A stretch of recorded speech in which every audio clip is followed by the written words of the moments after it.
aqui mais uma vez para uma reunião do Núcleo de Avaliação em Tecnologias de Saúde da Maternidade Climério de Oliveira.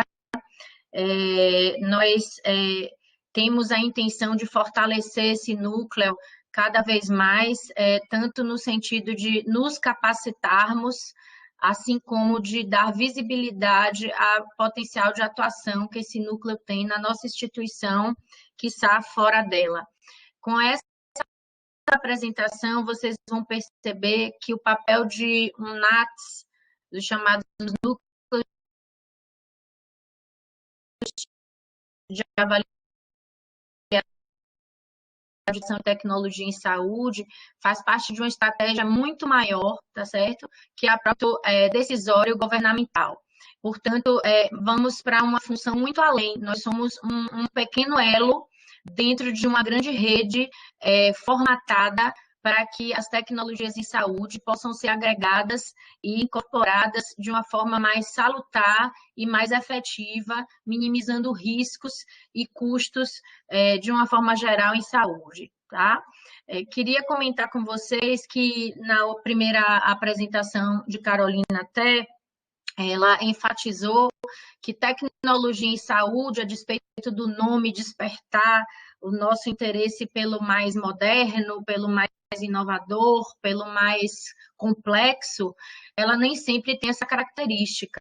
Muitas vezes, no nosso dia a dia, nós utilizamos tecnologias chamadas leves, por exemplo, quando adotamos um protocolo, quando adotamos um determinado plano de trabalho, um plano de contingência, por exemplo, dentre outras estratégias em saúde, e isso pode ser mensurado, avaliado, monitorado e, portanto, gerido em âmbito maior ou menor, a depender da instância que tem interesse em avaliar aquela tecnologia. Então, devemos sair um pouco daquele escopo restrito de medicações, equipamentos e ampliar o nosso olhar sobre o que é tecnologia em saúde.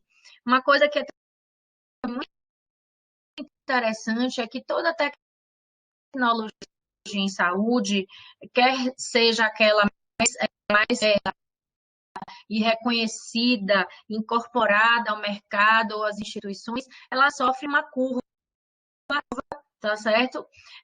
Que é inerente ao seu surgimento, à sua inovação propriamente dita, né, a sua proposição, e ela perpassa por um momento que é o da incorporação, onde entram aqui as nossas análises dos órgãos competentes em instância governamental, que vocês vão ver adiante, mas depois ela passa por um processo de estabilidade, de manutenção mercadológica, de retroalimentação dentro da própria sociedade, para depois entrar numa fase de obsolência ou, quem sabe, até de troca por uma nova tecnologia que venha a ser ou superior em sua eficiência, em sua eficácia, ou mais barata, com o mesmo nível de eficiência e talvez menor risco, maior segurança. Então, depende muito do prisma e do olhar que o gestor ou a instituição interessada tenha.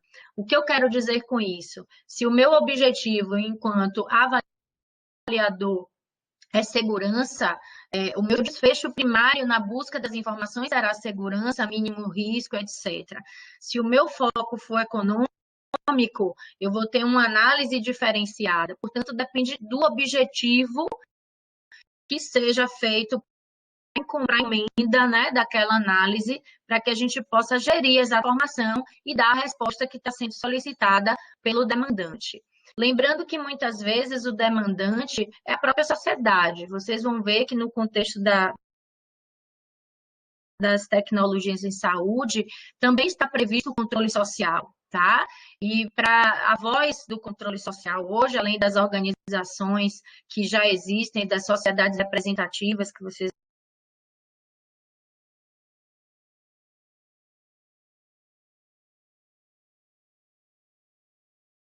tenha um pouco mais essa familiaridade, esse entendimento de que todos nós fazemos parte, de alguma forma, desta análise de tecnologias em saúde. Então, vejam bem, Carolina trouxe para nós essas análises mais específicas, custo-efetividade, custo-benefício, custo-utilidade. Então, é interessante que saibamos que, nesse contexto, nós podemos ter aí a condição de escolher o tipo de desfecho que a gente está querendo analisar. Então, depois que Carol trouxe essas dimensões para nós, eu queria comentar com vocês que existe um cenário macro relacionado à gestão de tecnologias em saúde.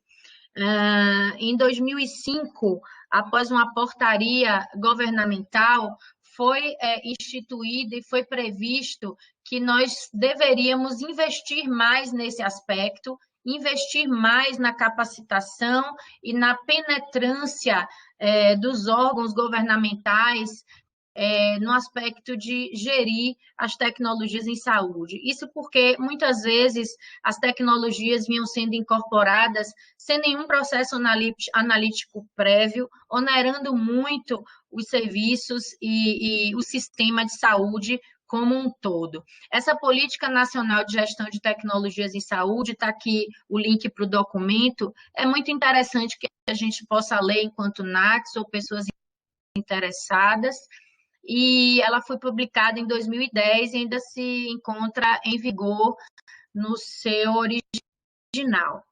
Eu trouxe aqui em formato de apresentação para vocês a maneira com que essa política nacional foi traduzida, tá?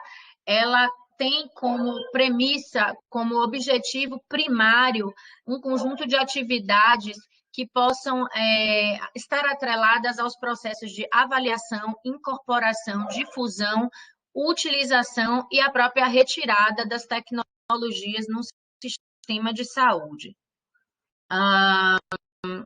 Notem que, muitas vezes, nessa engrenagem, nós temos a necessidade de atentar para a responsabilidade governamental, que não é pequena nas tomadas de decisão, mas, primariamente, nas necessidades de saúde. É preciso haver uma engrenagem que possa concatenar e unir esses interesses. Nem sempre é possível. E, sem dúvida, o aspecto orçamentário grita e fala muito alto quando, numa questão de responsabilidade governamental, existe um impasse para uma determinada incorporação, ainda que haja a necessidade tácita em saúde da população. Aqui eu queria comentar com vocês que nós, na Maternidade Climério de Oliveira, estamos sim inseridos nesse contexto, assim como toda e qualquer unidade de saúde, qualquer local que preste atendimento e que tenha serviços oferecidos em saúde, está sim envolvido nesse processo, quer como demandante, quer como alguém que possa estar analisando. E ter um núcleo de avaliação em tecnologias de saúde é realmente algo diferencial, assim como ter um CEP, por exemplo, Comitê de Ética e Pesquisa, num cenário de pesquisa. Então, a Maternidade Climério de Oliveira vem nessa vanguarda mais